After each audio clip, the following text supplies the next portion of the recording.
이 시간 저희들이 창세기 44장을 읽었습니다. 여러분 44장에서는 이제 요셉이 형들의 마음을 시험하는 장면이 나오고 있음을 보게 됩니다. 여러분 지금 팔레스타인 지역에 다 기근이 들어서 이제 야곱은 우리가 죽게 되었다라고 말하면서 다시 한번 애굽으로 올라가서 양식을 사오라라고 말을 했죠. 근데 형제들이 요셉의 형제들이 말합니다. 우리가 올라갈 수 없습니다. 막내 아들 베냐민을 데리고 가지 않는다면은 요셉의 얼굴을 보지 못할 것이다라고 그렇게 얘기했기 때문에 우리가 올라갈 수 없습니다. 하면서 이제 유다가 야곱을 설득을 했잖아요. 아버지, 우리가 베냐민을 데려가게 해 주십시오. 그리고 만약에 베냐민에게 무슨 일이 생긴다면은 그것은 그 모든 죄는 제가 받겠습니다. 하면서 유다가 설득을 합니다. 처음에 루벤이 설득을 했지만은 루벤은 설득하지 못했죠. 그래서 이제 식량이 떨어지게 되고 죽을 처지에 이르니까 야곱은 이제 내가 죽으면 죽으리이다라는 그런 에스더의 마음을 가지고 올려 보냅니다. 우리가 여러분 43장에서 그게 나오고 있잖아요. 전능하신 하나님께서 함께 하실 것이다.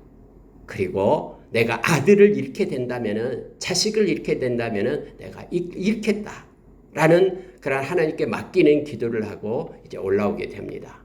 아니 올라와 보니까는 이제 요셉은 그들의 형들을 다 알고 있잖아요. 그들을 요셉의 집으로 잔치를 베풀면서 맛있는 것을 주고, 특히 베냐민을 만나면서 베냐민에게는 5배나 더 많은 것들을 허락했죠. 그리고 이제 그 잔치가 끝났습니다. 그리고 곡식들을 이제 자루에다 담고 보내는데, 자, 여러분 2절을 보시기 바랍니다. 또 내 잔 곧 은잔을 그 청년의 자루 아귀에 넣고 그 양식 값 돈도 함께 넣으라. 요셉이 이렇게 명령하니까 청지기들이 그렇게 하는 거예요. 그 자루에다가 양식도 넣고 돈도 넣고, 특히 여기에 말하는 베냐민 그 자루에는 잔을 넣었다라고 말하죠. 은잔을 넣었다라고 말합니다. 그러고 나서 그들이 이제 떠났는데 다시 요셉은 명령하는 거예요. 청지기야, 너는 빨리 가서 이렇게 은잔을 가져갔으니까 그것을 찾아오라 라고 명령을 합니다. 이게 모두가 다 누가 계획한 것입니까? 요셉이 계획한 거예요. 아니 근데 왜 요셉은 이러한 계획을 합니까? 그냥 자기 자신의 정체를 밝히면 되고 할 텐데, 여러분 다 이유가 있습니다. 22년 전에 자기를 팔았던 그 형제들, 정말로 매몰차게 그들의 바지를 붙잡고 형 나 좀 살려달라고 외치는 그런 요셉을 갖다가 팔아버리잖아요. 죽이려고 하다가 이 유다 때문에 이스마엘 상단에게 팔아서 애국까지 오게 되죠. 물론 그 모든 것들이 하나님의 섭리 가운데 있었죠. 하나님의 계획 가운데 하나님께서는 그렇게 인도했습니다마는, 그렇다고 해서 여러분 이거 제일 중요한 게 있습니다. 우리가 때로는 어떠한 죄를 지면 우리를 합리화를 시킵니다. 우리의 마음의 의도와 목적은 다른 데 있는데, 그래서 그런 마음을 가지고 뭔가 일을 했어요. 나쁜 마음을 가지고 어떤 일을 했어요. 그런데 결과적으로 보니까 그 나쁜 마음으로 했던 것이 그 사람한테 유익하게 됐다라는 거예요. 그렇다고 해서 그 사람이 지었던 죄가 없어진다? 그게 아니에요. 성경은 절대로 그런 얘기를 하고 있지 않습니다. 로마서 5장과 6장에서 죄가 있는 곳에 은혜도 더한다. 그렇다고 해서 우리가 은혜를 받기 위하여 죄를 지을 수 있느냐? 그럴 수 없다. 은혜를 받는 자는 죄 가운데 있을 수 없다라고 우리에게 가르쳐주고 있죠. 다시 말하면은 우리가 어떻게 생각하면요, 이 요셉이 총리가 되고 요셉이 이처럼 성공할 수 있었던 것은 형제들이 팔아먹었기 때문에 그렇지 않냐? 형제들이 팔아먹었지 않았다면은 어떻게 애굽의 총리가 될 수 있겠느냐 해서 형제들이 팔아먹는 그 죄까지가 용서된다고 생각하는데 그렇지 않습니다. 이것은 우리 스스로를 합리화시키는 것이 됩니다. 그 죄값은 죄값대로 받게 됨을, 하나님의 심판이 있음을 성경은 분명히 합니다. 여러분, 우리는 때로는 삶 가운데 이러한 죄의 합리화, 그럴 수밖에 없어. 나는 육신이 연약한 자잖아. 그래서 우리는 이 죄를 지을 수밖에 없어라고 생각하면서 우리를 이렇게 비겁하게 합리화시키고 핑계를 대는 경우가 있습니다. 그러나 우리는 이 죄를 철저하게 하나님 앞에 회개해야 됨을 깨닫게 합니다. 회개하지 않을 때는 그 죄가 바로 영적인 수치스러움과 부끄러움 속에 남아있어서 그 죄의 종이 되어 로마서 6장에서 말하는 것처럼 죄의 종이 되어 자유함을 잃어버리고 어떤 일이 있을 때마다 죄책감 속에 시달리게 됨을 알게 합니다. 여러분, 형제들이 팔았기 때문에 요셉이 그렇게 국무총리가 되고 권세를 가지게 되었습니까? 아니요. 하나님이 그렇게 바꾸고 은혜를 베풀었기 때문에 그래요. 형제들이 한 일은 죄를 지은 거예요. 매몰차게 그렇게 요셉을 갖다가 팔아먹는 것이죠. 사랑 없이요. 그리고 하나님이 하신 일은 하나님께서 그를 바꾸어서 그를 세우시는 일이 하나님이 하신 일이었죠. 발람이 이스라엘 백성을 저주하려고 가잖아요. 그런데 하나님께서는 발람의 입술에 그 저주를 바꾸어서 축복으로 바꾸셨죠. 그래서 발람의 입술을 통해서 이스라엘 백성에 복을 내리도록 그렇게 하잖아요. 그렇다고 해서 발람의 죄, 발람의 꾀가 없어집니까? 아니요. 하나님께서 저주를 복으로 바꾸신 분이 하나님이시지 발람이 아닙니다. 그래서 여러분, 우리가 이 땅에서요, 죄에 대해서는 계속해서 악한 자가 우리를 끌고 가면서 종으로 삼으려고 합니다. 그러나 우리는 철저하게 하나님 앞에 진실되게 회개함으로 죄의 사슬을 끊고 우리가 자유를 누려야 됨을 알게 합니다. 여기서 왜 여러분 요셉이요 이제 이와 같은 이러한 에피소드, 이러한 계획을 만들고 이 이야기를 여기다 쓰고 있냐면요, 22년 전에 나를 팔아먹었던 그 형제들의 마음이 지금은 어떤가 보려고 하는 거예요. 사랑하는 자기 동생 이 베냐민, 자기가 1살 때 보고 22년 동안 보지 못했던 23살 먹은 이 청년을 과연 위기에 닥쳤을 때 이 형제들이 옛날처럼 나를 버렸듯이 과연 이 청년을 버릴 것인가, 베냐민을 버릴 것인가 말 것인가, 다시 한번 요셉은 보고 싶은 거예요. 그래서 그 형들의 자루에다가 은잔을 집어넣는 것입니다. 여러분, 그때 당시에 이 은잔은요, 이 주술용입니다. 그래서 은잔에다가 예를 들어서 물을 넣고 기름을 띄워가지고 기름이 어떤 식으로 바꿔지는가, 이것 가지고 점을 치고, 아니면은 황금이나 어떤 보석을 은 속에 또 빠뜨려가지고 그 파장이 어떤 식으로 일어나는가, 그 파장의 모양을 가지고 점을 치고 했던, 그때 주술적인 모습으로 사용됐던 것이 바로 이 은잔입니다. 그렇다고 해서 여러분, 이 요셉이 은잔을 가지고 그렇게 신앙에서 떠난 삶을 살았다라는 뜻이 아니에요. 그때 당시에 권력층에는 다 이런 것들이 있었습니다. 특히 애굽 땅에서는 그랬죠. 왜냐하면 우리는 너무나 잘 알다시피 요셉은 하나님의 사람이었고 하나님의 영에 감동된 자였다라고 성경은 나오잖아요. 그러나 그럼 요셉이 그럼 왜 이 은잔을 가지고 있습니까? 라는 것은 집집마다 그런 은잔들이 있었다라는 그런 풍습적으로 이걸 보면 되겠습니다. 그걸 사용한 것이 아니라 애굽의 문화 속에는 이게 있었다라고 보면 됩니다. 그래서 쫓아가요. 그래서 그들이 성읍에서 멀리 가기 전에 요셉의 청지기가 가서 그들에게 말합니다. 너희들이 어찌하여 선을 악으로 갚느냐? 우리가 그렇게 요셉이 잔치를 해주고 맛있는 것도 주고 했는데 어찌하여 이렇게 은잔을 훔쳐갔느냐? 이렇게 말합니다. 그러니까 그들은 그 형제들은 깜짝 놀라죠. 만약에 그런 일이 있다면은 그 사람은 요셉의 종이 될 거고 노예가 될 거고 우리도 다 종이 되겠습니다 라고 유다가 그렇게 말합니다. 9절 보십시오. 당신의 종들 중 누구에게서 발견되든지 그는 죽을 것이요 그는 사형을 당할 것이고 우리는 내 주의 종들이 되리이다 이렇게 말합니다. 그러니까 그 청지기가 말합니다. 너희 말과 같이 하리라. 그런데 누구에게든지 발견되면 그는 내게 종이 될 것이고 너희는 죄가 없느니라. 여러분, 유다는요, 그것이 발견되면 그 사람은 죽을 것이다 라고 말하는데 청지기는 아니다. 발견된 자만 종이 되고 너희들은 그냥 죄가 없다 이렇게 말합니다. 그래서 이제 곡식 자루를 열고 이제 르벤부터 나이 많은 사람부터 이제 다 풀기 시작하는 거예요. 그랬더니 베냐민의 그냥 자루 속에서 이 잔이 나오게 됩니다. 자, 13절 보세요. 그들이 옷을 찢고 각기 짐을 나귀에 싣고 성으로 돌아가니라 라고 말합니다. 여러분, 옷을 찢는다라는 것은요, 극도의 슬픔을 나타낼 때 쓰는 표현입니다. 깜짝 놀라죠. 전혀 그들이 한 일이 없는데 그런 잔이 그곳에서 나오니까 깜짝 놀라면서 옷을 찢습니다. 아니, 이런 일이 우리 가운데, 하나님이 왜 이런 일을 우리 가운데 주었을까 하면서 옷을 찢고 이제 다시 요셉에게로 돌아갑니다. 요셉은 이렇게 말합니다. 나 같은 사람이 점을 잘 치는 줄을 너희가 알지 못하였느냐. 나 다 알고 있었다.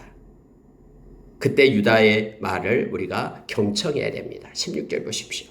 유다가 말하되 우리가 내 주께 무슨 말을 하오리까? 무슨 설명을 하오리까? 우리가 어떻게 우리의 정직함을 나타내리까? 하나님이 종들의 죄악을 찾아내셨으니 우리와 이 잔이 발견된 자가 다 내 주의 노예가 되겠나이다. 우리는 알지 못한 일입니다. 그러나 이러한 잔이 발견되었으니 이제는 우리가 알지 못하지만은 이것은 틀림없이 하나님의 간섭이 개입되어 있기 때문에 우리는 이 나타난 결과를 그대로 따르겠습니다. 처음에는 유다가 이 잔이 발견되면 그 사람은 죽을 겁니다.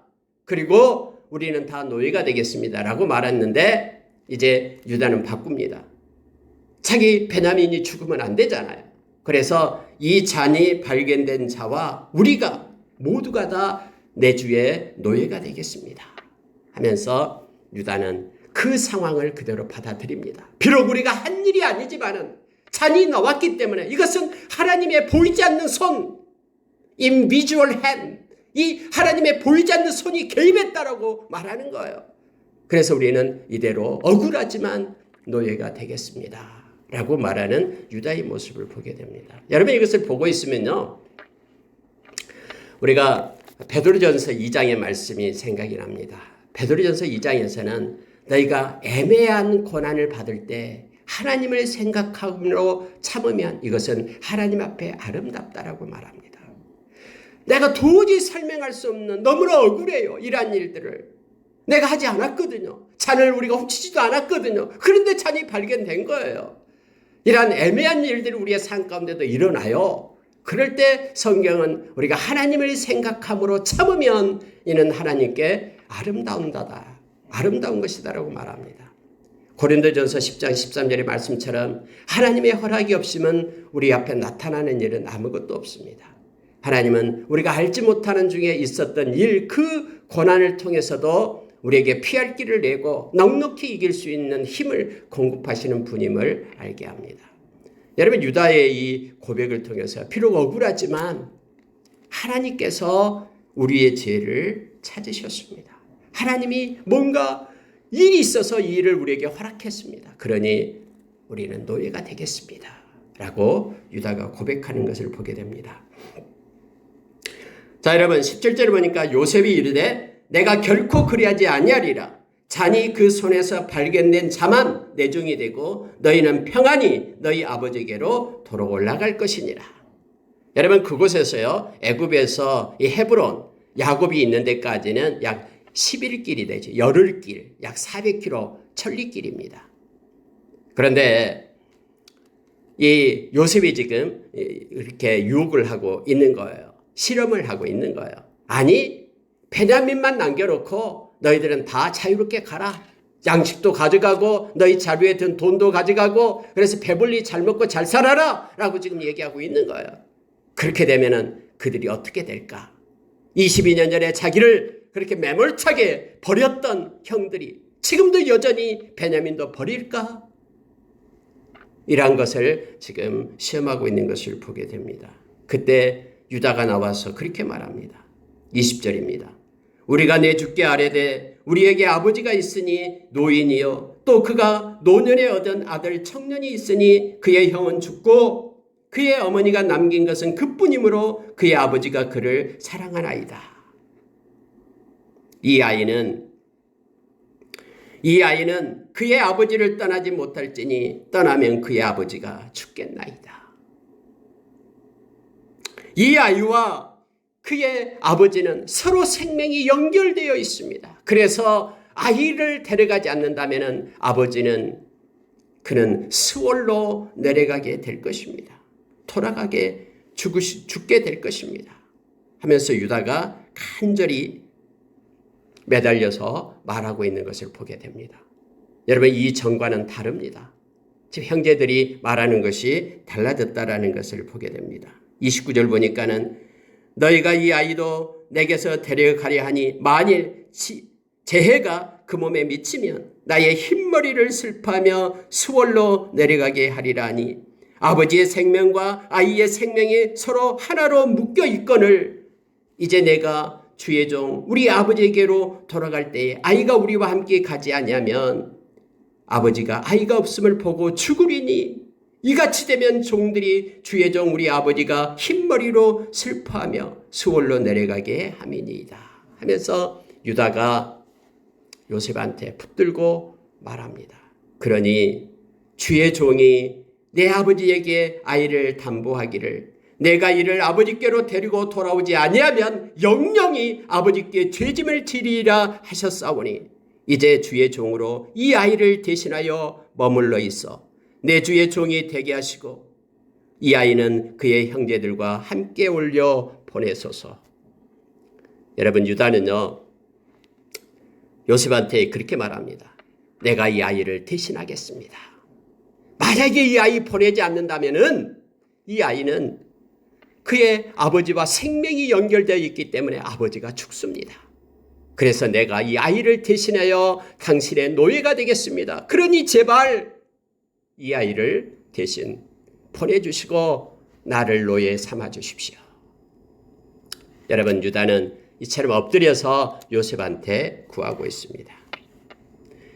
이 모든 것들을 봤던 요셉은 너무너무나 마음속에 올라오는 그런 감정을 억제할 수가 없었습니다. 그래서 여러분 45장에서는 그가 정을 억제하지 못해서 집에 들어가서 엉엉 울었다라고 말합니다. 억제하지 못하고 사람들을 물러가게 하고 그 형제들한테 자기 자신을 알리는 거예요. 이제야 알았습니다. 형들의 마음이 바꿔졌다는 것을 알았습니다. 이전처럼 나를 팔아먹었던 그 형들이 아니라 이제는 그렇게 사랑했던 마음으로 바꿔진 형들의 모습을 보았습니다. 하면서 자기 자신을 드디어 나타내는 장면이 이제 내일 새벽에 45장에서 나오고 있습니다. 여러분, 말씀을 마치겠습니다. 르우벤은 장자였지만은 그는 아버지의 첩인 비라와 동체마무리를 하여 장자의 권한을 잃었습니다. 그가 아무리 설득하려고 해도 그는 설득할 수가 없었습니다. 두 번째 아들 시므온과 그리고 레위는 우리가 잘 알다시피 세겜 땅에서 아버지의 마음을 아프게 하면서 이 악취를 풍기는 하마터면 멸망받을 수밖에 없었던 그러한 일을 저질렀습니다. 할례를 이용해서 할례라는 게 뭐였습니까? 하나님께 속한다라는 의식이었잖아요. 근데 이 할례를 가볍게 여기고 그걸 이용해 가지고 자기들의 목적을 성취했던 이들이잖아요. 그래서 그들 역시 형제들을 이끌 수 있는 권한이 없습니다. 그리고 네 번째 아들이었던 유다가 나타나서 하나님께 찬양이라는 이름의 말씀처럼 그가 형제들을 이끌고 또 아버지의 마음을 움직이고 또 그가 책임지면서 이렇게 대표성을 가지고 나타내고 있음을 보게 됩니다. 예수 그리스도가 유다의 족속으로 나오게 되고 다음에 야곱이 유다를 축복하는 장면이 나오게 되죠. 49장에서요.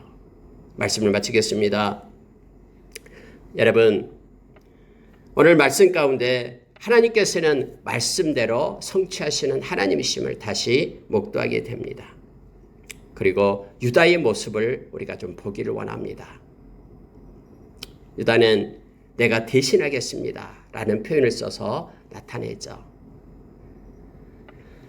여러분, 저와 여러분이 서야 될 그런 죄 때문에 심판받아야 될 그 자리에 예수님이 대신하셨습니다. 우리를 밀쳐내시고 예수님이 우리의 죄값을 당신의 생명으로 받으신 것입니다. 그리고 우리를 당신의 의를 입혀 하나님의 자녀로 삼아주셨습니다. 유다가 지금 베냐민을 대신하겠습니다라고 말한 것처럼 예수님께서는 생명으로 우리를 대신해서 우리를 사셨습니다. 그럼 이제 우리의 남은 생은 우리가 예수 그리스도를 위하여 사는 자가 되어야 됨을 우리로 하여금 깨닫게 합니다. 말씀을 마치겠습니다. 오늘 하루도 여러분 하나님의 섭리 가운데 우리가 있다라는 것을 기억하십시오. 하나님의 은혜에 민감성을 가지고 은혜 가운데 거하기를 원합니다. 그래서 하나님께 영광 돌리는 우리가 되기를 원합니다. 함께 기도하겠습니다.